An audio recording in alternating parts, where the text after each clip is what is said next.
안녕하세요. 건강한 노후를 꿈꾸는 마스입니다. 요즘 새벽 공기가 참 따뜻해졌죠. 이러다가 상큼한 새벽 봄을 다 만끽하기도 전에 금세 여름이 올 것 같습니다. 저는 추운 겨울보다는 이 에너지가 도는 따뜻한 계절을 좋아해서 그런지 요즘 새벽이 참 반갑더라고요.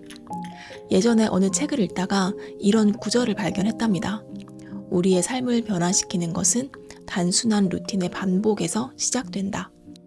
매일 아침 같은 시간에 일어나 같은 길을 달리는 이 단순한 반복이 제 하루를 단단하게 지탱해주는 큰 힘이 되는지 요즘 온몸으로 느끼고 있답니다. 달리면서 땀을 쭉 빼고 나면 이 복잡했던 머릿속도 한결 맑아지는 것 같습니다.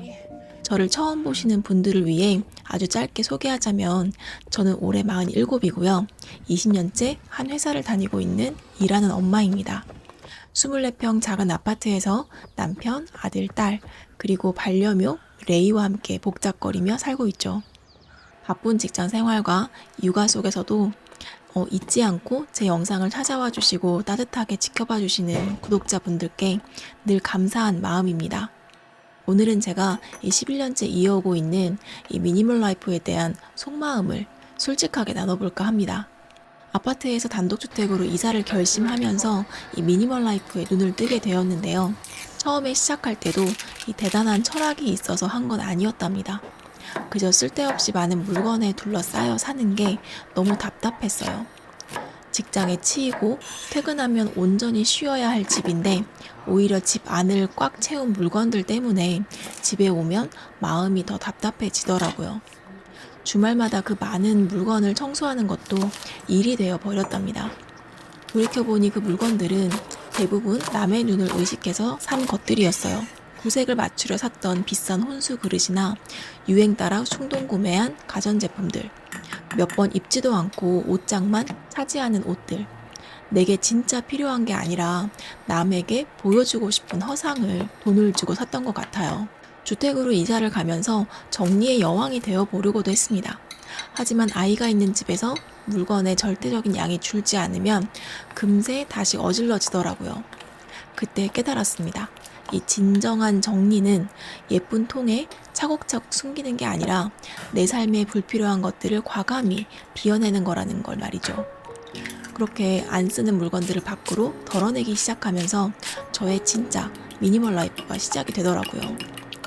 이 10년이 넘는 이 시간 동안 저의 미니멀 라이프의 중심은 이 물건에서 식단으로 그리고 가계부로 옮겨갔습니다. 이 집안의 짐을 덜어내는 것만으로는 이 제 삶이 달라지지 않더라고요. 물건을 버려도 소비하는 습관이 그대로라면 집은 금세 다시 채워지니까 결국 끊임없이 무언가를 사들이는 이 일상 자체를 바꿔야 했답니다. 제 시선이 가장 많이 머문 곳은 가장 빈번하게 소비가 일어나는 식탁이었어요. 예전엔 밥상에 반찬이 한 대여섯 가지는 올라와야 직성이 풀렸답니다. 장바구니는 늘 꽉 차 있었고 냉장고 구석에선 다 먹지 못한 식재료들이 시들어버리기 일쑤였죠. 하지만 이 식단에 미니멀을 적용하면서 당근, 양배추, 토마토 같은 기본 채소 위주로 꼭 필요한 것들만 장을 보고 이 조리 과정을 줄인 한 그릇 요리로 밥상을 간소화하기 시작했습니다. 이 낭비되는 식재료가 사라지니까 이 요리하는 시간과 가사 노동의 피로감도 함께 줄어들었답니다. 이렇게 식단을 단순하게 바꾸면서 생긴 긍정적인 효과는 이 가계부로 이어졌어요. 먹는 것을 통제하자 저희 4인 가족의 한 달 식비가 50만 원 내외로 안정되었고 낭비 없는 삶이 가계부의 숫자로 명확하게 찍히더라고요. 이 물건 정리는 아무리 치워도 결국 돌아서면 또 치워야 하는 이 끊임없는 숙제 같았어요.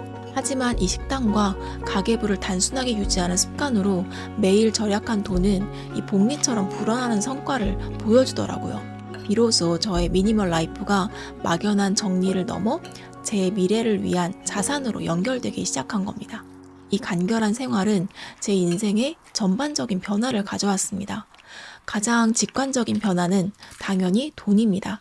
예전에 이 복잡한 식단을 유지할 때와 비교하면 한 달에 한 3, 40만 원, 1년이면 400만 원에 가까운 돈이 절약이 됩니다. 계절마다 사던 옷도 지금은 거의 사지 않습니다. 제가 지금 즐겨 입는 옷들은 대부분 30대에 장만해 둔 질 좋은 옷들이거든요. 하지만 돈보다 더 큰 수확은 이 시간과 건강입니다. 요리를 하고 청소하는 시간이 줄어들면서 그 아낀 시간으로 저는 부동산과 자본주의를 공부하기 시작했어요.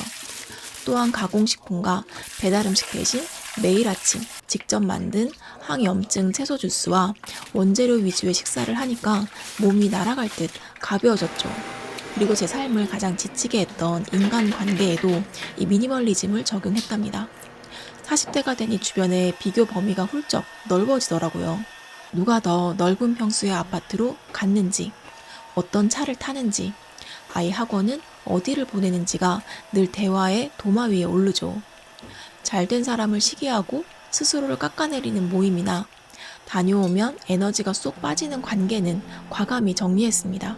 이 수십 명의 얕은 지인보다 우리 같이 공부해서 부자가 되자며 서로를 끌어주는 이 소수의 동료들만 남겼어요.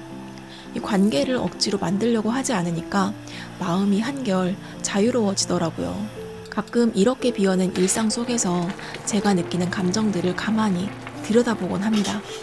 저는 24평 작은 집에서 생활비 90만 원으로 살아가는 지금의 제 삶이 무척이나 든든하고 행복합니다. 저희 가족 한 달 생활비 90만 원은 철저하게 식비와 변동 지출에만 쓰입니다. 회사에서 수당이나 성과급이 나와서 소득이 늘어나도 생활비는 되도록 늘리진 않습니다. 이 주변에서는 맞벌이인데 이제 좀 넉넉하게 써도 되지 않나 라고 물어보기도 하지만 저는 이 미니멀한 삶을 이 노후에도 유지하고 싶어요. 제가 최근 읽었던 부자의 언어에 이런 문장이 나오더라고요. 가장 원하는 것과 지금 원하는 것을 기꺼이 맞바꾸라. 예산을 넉넉하게 잡고 소비를 하면 지금 당장은 참 편안합니다. 하지만 그 찰나의 편안함을 위해서 제가 인생에서 가장 원하는 목표인 경제적 자유와 든든한 노후를 포기할 수는 없었어요. 자본주의가 자꾸 사라고 부추기는 이 소비의 함정에 빠지지 않고 내 삶의 운전대를 온전히 내가 쥐기 위해서라도 저는 이 단순함을 끝까지 가져가 보려고 합니다. 단순히 물건을 비우는 데서 시작했던 저의 미니멀 라이프는 이 시간이 흐를수록 제 삶에 이 재테크 방식과 아주 깊게 맞닿아 있다는 걸 깨달았어요. 40이 넘어서 자본주의를 공부하고 제가 뼈저리게 느낀 이 잔혹한 현실은 바로 이 노동소득은 절대로 자본소득의 속도를 이길 수 없다는 것이었죠. 2016년 저는 가지고 있던 현금을 털어서 꿈에 그리던 마당이 있는 주택을 지었는데요. 만약 그때 그 현금을 시골집에 깔지 않고 서울의 아파트에 투자했다면 지금쯤 10억 이상의 수익이 났을 겁니다. 제가 투잡 쓰리잡을 뛰면서 10년 동안 뼈 빠지게 일했다고 한들 이 10억을 모을 수가 있었을까요? 이 자본이 자본을 불려가는 이 무서운 속도를 알게 된 순간 저는 완전히 깨달았습니다.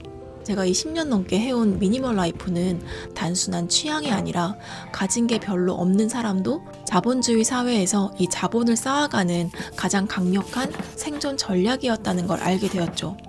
소비를 통제해서 종잣돈을 만들고 그 돈으로 소비재가 아닌 자산을 사는 것. 이렇게 소비를 통제해서 모은 소중한 돈을 매일 주식 창을 들여다보면서 스트레스를 받는데 쓰고 싶지 않았습니다. 미니멀 라이프로 얻은 평온한 일상을 지키기 위해서는 투자 방식 역시 단순해야 했어요. 워킹맘인 저는 매일 주식 차트를 들여다보면서 일희일비할 에너지가 없었습니다. 그래서 월급이 들어오면 남편과 저의 연금 계좌, ISA 계좌, 일반 계좌로 매월 300만 원을 자동이체 시킵니다. 이 남들이 좋다는 테마주에 흔들리지 않고 S&P 500, 나스닥 100 같은 ETF와 슈드, 리얼티 인컴 같은 우량 배당주를 사서 모으고 있어요. 저는 복잡한 주식 투자는 하지 않습니다. 투자를 단순하게 세팅하고 신경을 끄면 남은 에너지를 제 본업과 가족 그리고 일상생활을 윤택하게 만드는 데 집중하고 있답니다. 저를 둘러싼 이 여러 습관들을 가만히 보고 있으면 마치 튼튼한 집을 짓기 위해 매일 한 장씩 쌓아 올리는 벽돌과 같습니다. 새벽 5시에 일어나는 조깅, 한 그릇으로 끝내는 간결한 식단, 생활비 90만 원의 통제력, 인간관계의 미니멀리즘, 그리고 매월 습관처럼 하는 배당주 투자. 언뜻 보면 그저 작고 평범한 벽돌 한 장에 불과할지도 모릅니다. 하지만 이 작은 습관들이 매일 차곡차곡 쌓여서 결국 비바람에도 흔들리지 않는 든든한 안식처를 완성해가고 있습니다. 바로 잘 먹고 잘 사는 건강한 노후라는 튼튼한 집 말입니다.